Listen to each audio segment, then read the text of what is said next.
दोस्तों नमस्कार। स्वागत है आपका हमारे इस YouTube मंच पर।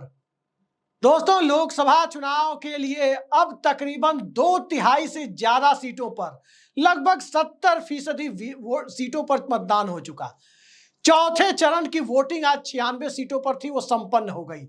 और इन सीटों की बात करें तो इन सीटों पर भारतीय जनता पार्टी और सत्तारूढ़ भारतीय जनता पार्टी, जो अब एनडीए के नए नारे, नए कलेवर के साथ सामने उतरने की तैयारी कर रही थी, दरअसल आज के चुनाव में जनता ने दिखा दिया कि ये चुनाव किसी नेता के नाम पर नहीं, ये एजेंडा आधारित चुनाव है, ये रूपरेखा आधारित चुनाव है, ये कार्यक्रम आधारित चुनाव है, ये व्यक्ति आधारित चुनाव नहीं है। और जनता जब व्यक्ति आधारित चुनाव से दूरी बनाती है तो इस देश में किसी भी तरह से एक व्यक्ति के नाम पर कोई अंडर करंट पैदा करने की जो कोशिश है, उस कोशिश को सीधा पलीता लगता है। और आज जो अंडर करंट जमीन पर देखा गया, उस अंडर करंट की बुनियाद जो पिछले कई महीनों से पड़ रही थी, कोई महसूस नहीं कर पाया।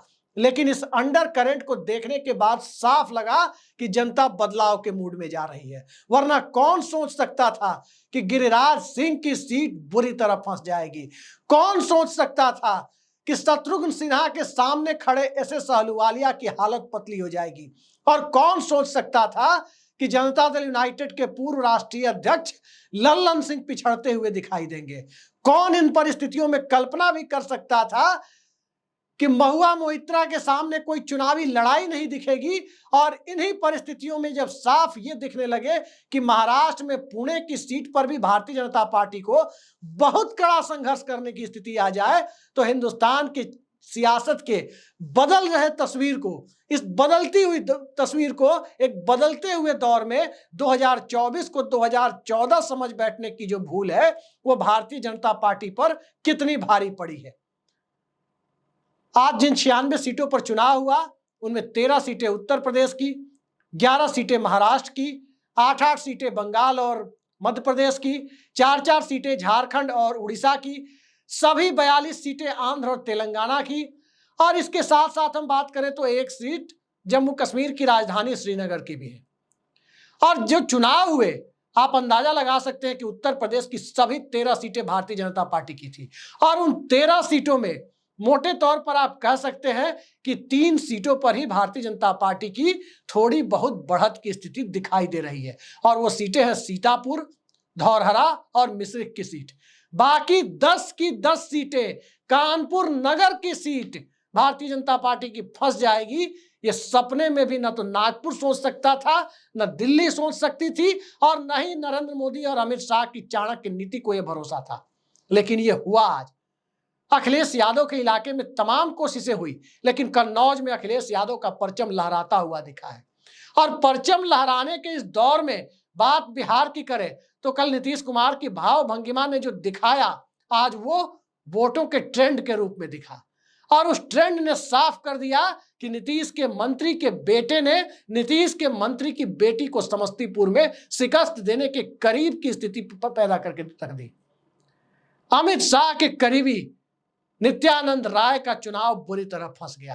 बात मध्य प्रदेश की करें तो जो 8-0 का strike rate Bharatiya Janata party का था, उस 8-0 की स्थिति में भी मंदसौर और रतलाम की सीट कांग्रेस पार्टी खींचने के करीब पहुंच गई। और लड़ाई तो काफी हद तक 2 और सीटों पर फंसी हुई है। बात पश्चिम बंगाल की करें तो सिर्फ बहरामपुर में ही नहीं, जहां यूसुफ पठान बैटिंग कर रहे हैं और अधीर रंजन चौधरी बॉलिंग कर रहे हैं, बल्कि पूरे के पूरे 8 सीटों पर ऐसा दिखा कि उनमें 1-2 सीटों पर ही भारतीय जनता पार्टी नंबर 2 की जद्दोजहद में है। वरना भारतीय जनता पार्टी को नंबर 3 की पोजीशन बनाए रखने में दिक्कतें आ रही है। और बात उड़ीसा की करें तो उड़ीसा के हालात में नवीन बाबू एक बार फिर चैंपियन दिख रहे हैं। उड़ीसा की 4 सीटों पर जहां चुनाव हुए, वहां भारतीय जनता पार्टी के लिए कोई आशा की किरण कम से कम आज के चरण में दिखाई नहीं दी। बात बिहार और झारखंड के बीच, बिहार और उड़ीसा के बीच झारखंड की करें तो जिन 4 सीटों पर चुनाव हुआ, उन 4 सीटों पर गीता कोड़ा, कांग्रेस की सिटिंग एमपी, भले ही बीजेपी में आ गई, लेकिन बीजेपी के लिए हालात अनुकूल दिखाई नहीं दे रहे। पलामू की सुरक्षित सीट पर राजद की ममता भूइयां भारी पड़ती हुई दिख रही है। इसी से आप अंदाजा लगा सकते हैं कि 4 सीटों की स्थिति झारखंड में क्या है। और इन सब राज्यों की बात करें तो आंध्र प्रदेश और तेलंगाना की तो पूछिए ही मत। जी किशन रेड्डी की सीट फंस रही है।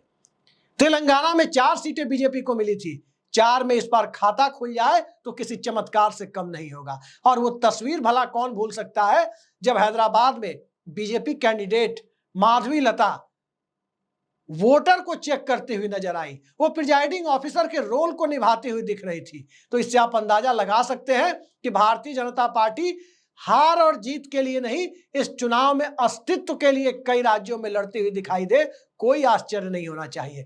चंद्रबाबू नायडू भारतीय जनता पार्टी के लिए कितने काम के हैं ये कह नहीं सकते, लेकिन चंद्रबाबू नायडू ने भारतीय जनता पार्टी के साथ मिलकर अपनी पार्टी को पिछली बार से बेहतर स्थिति में ला खड़ा किया। ये आंध्र प्रदेश के नतीजे बताते हैं। नतीजे नहीं, आंध्र प्रदेश के अनुमान बताते हैं। नतीजे 4 जून को आएंगे। लेकिन शुरुआत यदि हम बिहार से करें, और बिहार से इसलिए कर रहे हैं क्योंकि नीतीश कुमार ने सबसे पहले भारतीय जनता पार्टी के चुनावी हिंदुत्व के पलीते को छिन्न भिन्न करने का काम किया। और छिन्न भिन्न करने के साथ जो जाति जनगणना का जिन्न निकाला, जिसकी जितनी संख्या भारी उसकी उतनी हिस्सेदारी का नारा जब देश के अलग अलग हिस्सों में बुलंद हो, इसकी बुनियाद तैयार की। और बुनियाद तैयार करने के बाद फिर से बीजेपी के साथ खड़े हो गए, तो आज खामियाजा उन्हें भुगतना पड़ा जो नीतीश कुमार की पार्टी के पूर्व राष्ट्रीय अध्यक्ष, जो नहीं चाहते थे, ऐसी खबरें आ रही थी कि वो नहीं चाहते थे कि इस गठबंधन में वापसी की जाए, एनडीए गठबंधन में नरेंद्र मोदी का बगलगीर बना जाए। लेकिन कल शाम जिस प्रकार से नरेंद्र मोदी के बगलगीर गठबंधन के अलावा रोड शो वाली गाड़ी पर भी बनकर नीतीश कुमार दिखाई दिए, और उस गाड़ी पर जो भाव भंगिमा उनकी दिखी, उसने बिहार की तस्वीर को साफ कर दिया कि नीतीश कुमार कितने दिनों और कितने घंटों के लिए अब एनडीए गठबंधन का हिस्सा है। यह भाजपा के लोगों को भी लगभग आभास हो चला है। उत्तर प्रदेश में योगी आदित्यनाथ और नरेंद्र मोदी की परिस्थितियां किस तरह से, सत्ता के बीच का संघर्ष, भावी नेतृत्व का सवाल, और 4 जून के बाद क्या योगी बने रहेंगे, और योगी तभी बने रहेंगे जब नरेंद्र मोदी की सत्ता से विदाई हो जाए। ये नैरेटिव जब उत्तर प्रदेश के कुछ हिस्सों में, कुछ समुदायों में घर करता हुआ नजर आए, तो आप अंदाजा लगा सकते हैं कि उत्तर प्रदेश में 13 से 3-4 पर सिमटने के हालात क्यों बन रहे हैं। हालात एक दिन में नहीं बने। मैं फिर कह रहा हूं कि इस हालात को बनाने के लिए कई सारे फैक्टर जिम्मेदार हैं। कौन सोच सकता था कि एक ऐसा अंडर करंट चलेगा जिसमें दलित मतदाता उत्तर प्रदेश में समाजवादी पार्टी के साथ वोट देने के लिए तैयार हो जाएगा। समाजवादी पार्टी के गठबंधन को उसके साथ गलबहियां करता हुआ और साइलेंट वोटर बनकर के, बिल्कुल अल्पसंख्यक की तरह साइलेंट वोटर बनकर के दलित मतदाता मतदान करेगा, ये किसी ने नहीं सोचा था। क्योंकि बात संविधान बचाने पर आ गई, बात बाबा साहब अंबेडकर के दिए आरक्षण को बचाने पर आ गई, और बात जाति जनगणना के साथ पीडीए पर आ गई। और इन सब से आगे जब बात बढ़कर भारतीय जनता पार्टी के चुनावी हिंदुत्व के साए तले एक ऐसी परिस्थितियों में जाकर खड़ी हो गई, जिन परिस्थितियों में नागरिक समाज की भूमिका एक लोकतांत्रिक देश में सीमित होते हुए व्यक्ति नाम केवलम, और व्यक्ति नाम केवलम की परिभाषा सत्ता नाम केवलम की परिभाषा से भी बड़ी जब दिखाई देने लगी, तो मतदाताओं ने नई लकीर खींचने की तरफ आगे बढ़ना स्वीकार किया। लेकिन वो लकीर जो उत्तर प्रदेश, बिहार और महाराष्ट्र खींच रहे हैं, वो बंगाल, उड़ीसा और तेलंगाना भी खींच रहा है, वो झारखंड भी खींच रहा है। और काफी हद तक वही लकीर आज के चुनाव में साफ दिखा कि कुछ निर्वाचन क्षेत्रों में ही सही, 29 में 28 सीटें पिछली बार भाजपा को देने वाले राज्य मध्य प्रदेश ने भी खींची है। तो इस लकीर को देख करके एक बात साफ जाहिर हो जाता है कि इंडिया गठबंधन अब बहुमत के आंकड़े के कितना करीब पहुंचा, इस पर तो बहुत साफ साफ हम नहीं कह सकते, लेकिन इंडिया गठबंधन बहुमत के आंकड़े से अब बहुत दूर नहीं है, ये आज साफ साफ दिखाई दे गया। साफ साफ इसलिए भी दिखाई दे गया क्योंकि इंडिया गठबंधन की चुनावी तैयारियों को सबने हल्के में लिया था। जयंत चौधरी और नीतीश कुमार के द्वारा साथ छोड़े जाने को सबने बहुत बड़ी घटना बनाकर दिखाया था। और इन सब के बीच सियासत का चाल चरित्र और चेहरा चुनावी हिंदुत्व की खुमारी के साथ 2014 और 19 जैसा व्यवहार करता ही दिखेगा, यह उम्मीद दिल्ली से लेकर नागपुर तक सबने पाल ली थी। लेकिन हालात दूसरे थे। 30 लाख नौकरियों की बात नौजवानों के दिलो दिमाग में घुसती नजर आई कि 15 अगस्त के पहले जो राहुल गांधी कह रहे हैं 30 लाख नौकरियों की पूरी वैकेंसी सामने ला दी जाएगी। दलित प्रधानमंत्री, संभावित प्रधानमंत्री के रूप में दलित नेता मल्लिकार्जुन खड़गे के नाम को जिस प्रकार से कुछ महीनों पहले ममता बनर्जी और अरविंद केजरीवाल ने इंडोर्स किया, उसके बाद दलितों को लगने लगा कि अब बहुजन समाज पार्टी चाहे आकाश आनंद को लाए, चाहे आकाश आनंद की भूमिका को फिर से सीमित कर दे, ऐतिहासिक अवसर को चूकना नहीं है। देश पहले दलित प्रधानमंत्री के दरवाजे पर दस्तक दे रहा है। उस हालात के बीच संविधान बचाने की एक नई लड़ाई जब सामने खड़ी हो जाए तो उस नई लड़ाई कितनी वास्तविक है, कितनी काल्पनिक, इसकी चिंता छोड़कर दलित समाज एक नए सिरे से सियासत को मथने की कोशिश में लग जाए तो फिर क्या ओबीसी वर्ग और क्या प्रगतिशील सवर्ण वर्ग, सबके साथ उसकी राजनीतिक गलबहियां और ज्यादा मजबूती से होने लगती है। और इसी गलबहियों के दौर में जैसे जैसे वर्गीय चेतना, क्लास कॉन्शसनेस जिसे अंग्रेजी में कहते हैं, जातीय चेतना, कास्ट कॉन्शसनेस, और इन सब के बीच बेरोजगारी, महंगाई, किसानों का मुद्दा, और ये किसानों के मुद्दे के साथ साथ ओल्ड पेंशन जैसे मुद्दे, स्वामीनाथन फॉर्मूले जैसे मुद्दे, ये सारे जब एक साथ आकर खड़े हो जाए तो किसानों के मुद्दे पर जिस पार्टी के लोगों ने हमारे सिख भाइयों को खालिस्तानी और मवाली कहने का दुस्साहस किया था और गलत बातें कही थी, आज उस पार्टी के नेता को नौबत ये आ गई कि पटना में जाकर पवित्र गुरुद्वारे में अपने हाथों से लंगर का भोजन परोसना पड़ा। लेकिन लंगर के भोजन से इस देश के किसानों के घर में भोजन नहीं आ सकता। लंगर का भोजन इस देश में सेवा भावना से किया जाने वाला भोजन है, ना कि लंगर का भोजन इस देश में सियासत को परिभाषित करने के लिए इस्तेमाल में लाया जाने वाला भोजन है। प्रधानमंत्री ने यह किया, और जब प्रधानमंत्री ने यह किया तो अगले कुछ दिनों बाद, ठीक 3 हफ्तों बाद, आज 13 मई है, और इसके ठीक 3 हफ्तों के बाद इस अंडर करंट की जब सार्वजनिक अभिव्यक्ति, यानी 21 दिनों बाद 4 जून को इसकी सार्वजनिक अभिव्यक्ति जब देश और दुनिया के सामने हो जाएगी तो क्या फिर वही परिस्थितियां होंगी कि Bharatiya Janata party single largest party होने का दम भरते हुए 13 दिनों की सरकार बनाए, या वो परिस्थितियां होंगी जिसमें भारतीय जनता पार्टी संख्या बल के आगे शीश झुकाते हुए सीधे सीधे लोकतंत्र की मर्यादाओं का पालन करते हुए सत्ता के खेल से दूर हो जाए। जनता ने पहले 4 चरण में भारतीय जनता पार्टी को सत्ता के खेल से लगभग दूर कर दिया है, और बचे हुए जो 3 चरण हैं, बचे हुए जो लगभग 160 सीटों के चुनाव हैं, उन सीटों पर सत्ता के खेल में बने रहने के लिए क्या जाति जनगणना के मुद्दे को ठंडे बस्ते में डाला जा सकेगा? क्या ओल्ड पेंशन के मुद्दे को ठंडे बस्ते में डाला जा सकेगा? क्या दलित उभार, दलित चेतना को, और क्या ओबीसी वर्ग की जाति जनगणना के साथ साथ जो दूसरे मुद्दे हैं, आरक्षण और दूसरे मुद्दे, इन सब मुद्दे को कहीं ना कहीं पीछे छोड़ते हुए चुनावी हिंदुत्व की काट की हांडी को एक बार फिर से चढ़ाया जा सकेगा? लोकतंत्र में चमत्कार को हम नकार नहीं सकते, लेकिन चमत्कार की गुंजाइश मतदाताओं के मूड को देखते हुए अब लगती नहीं है। और चमत्कार की गुंजाइश जब मतदाताओं के मूड को देखते हुए लगती नहीं है तो साफ जाहिर हो जाता है कि इस देश की सियासत में, लोकतंत्र में चुनाव जितने चरण में हो जाए, जितने फेजेज में चुनाव हो जाए, जनता एक बार अपने मुद्दों पर आ जाती है तो उस हालात में व्यक्ति छोटा पड़ जाता है।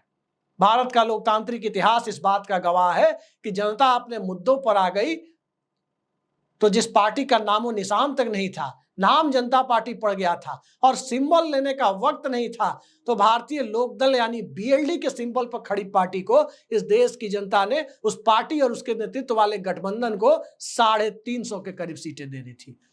जनता इस बात को काफी लंबे वक्त से देख रही है कि मनमोहन सिंह जैसे अर्थशास्त्री के खिलाफ जब इस देश में माहौल बन गया तो कांग्रेस पार्टी को 206 की संख्या से 44 पर लाकर इस देश की जनता ने पटका था। और जनता को यह भी पता है कि पेप्सी, कोक और प्रमोद कभी अपना फॉर्मूला नहीं बताते। इस तरह के 28 भरे बयान को जनता ने कैसे जमीन पर पटक दिया था और उसके बाद फील गुड और इंडिया शाइनिंग का नारा पूरी तरह से बिखर कर रह गया था। लेकिन आज लोकतंत्र को बिखरने से बचाने का सवाल जब सामने खड़ा हो तो उस सवाल के इर्द गिर्द यह सवाल सबसे बड़ा हो जाता है कि क्या 30 लाख नौकरियों ने बीजेपी का बेड़ा गर्क किया? राहुल गांधी की गारंटी ने बीजेपी का बेड़ा गर्क किया? इंडिया अलायंस के चाहे अरविंद केजरीवाल हो या ममता बनर्जी, लेफ्ट हो या समाजवादी पार्टी, अखिलेश यादव, इन सब के गठबंधन और उस गठबंधन के बेस वोट ने मिलकर बेड़ा गर्क किया?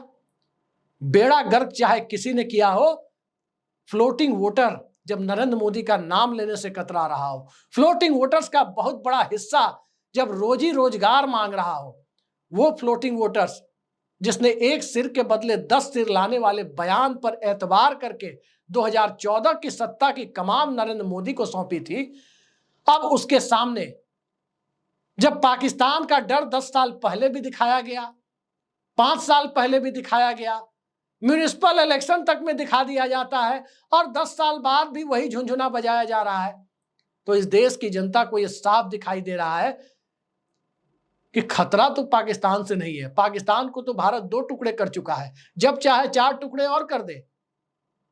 खतरा दरअसल उत्तरी सीमा पर लगे हुए पड़ोसी से है। और अग्निवीर का मुद्दा जब सामने आ रहा है तो उस अग्निवीर के मुद्दे में जनता के बीच यह भी दिखाई दे रहा है कि 74 साल का आदमी तीसरी शपथ के लिए रोजगार मांग रहा है कि फिर से प्रधानमंत्री बना दो, 400 पार का नारा दे रहा है, लेकिन 22 साल के आदमी को 4 साल की नौकरी के बाद घर बिठा देने का जो उपक्रम है यह जनता के बीच पच नहीं रहा है। और सियासत में जब आपके मुद्दे जनता के बीच पच नहीं पाते, उनकी घुट्टी नहीं पिलाई जा सकती, तो फिर सियासी संभावनाओं को पलीता लगना तय हो जाता है। सियासी संभावनाएं किसी की बने किसी की बिगड़े, लेकिन लोकतंत्र की संभावनाओं को पलीता लगाने की कवायद भारतीय जनता पार्टी की संभावनाओं को पलीता लगाने की हद तक तो नहीं पहुंच गई। इस सवाल का जवाब 4 जून को मिलेगा, लेकिन 13 मई को यह जरूर कहा जा सकता है, चौथे चरण तक के मतदान को देखकर यह जरूर कहा जा सकता है कि जो अंडर करंट दिखाई दे रहा है उस अंडर करंट ने भारतीय जनता पार्टी और संघ परिवार के हाथ पांव फूले होने की परिस्थितियों में ला खड़ा किया है। तो देखते हैं आगे क्या होता है। जो भी अभी हुआ, ये ट्रेलर से आगे इंटरवल के बाद तक की फिल्म खत्म हो चुकी है, तो इंटरवल के बाद की फिल्म में मार धाड़ और एक्शन से भरपूर फिल्म में आखिरी सीन बहुत बेहतरीन होता है। हीरो पहले मार खाता है विलन के हाथों और फिर अंत में रिएक्ट करता है। अब यहां हीरो कौन है, लोकतंत्र का हीरो कौन है और लोकतंत्र का विलेन कौन है, और कौन पलटकर शॉर्ट टर्म मेमोरी लॉस के बाद की परिस्थिति में लोकतंत्र के मेमोरी लॉस को होने से बचाने की स्थिति में देश को ला खड़ा करता है, इस सवाल के साथ इस चुनाव का क्लाइमेक्स जब 1 जून की शाम को होगा, उसके बाद की परिस्थितियों में हम देखेंगे कि आखिर इस देश ने जनादेश किस दिशा में देने का फैसला किया है। आज के लिए इतना ही। नमस्कार।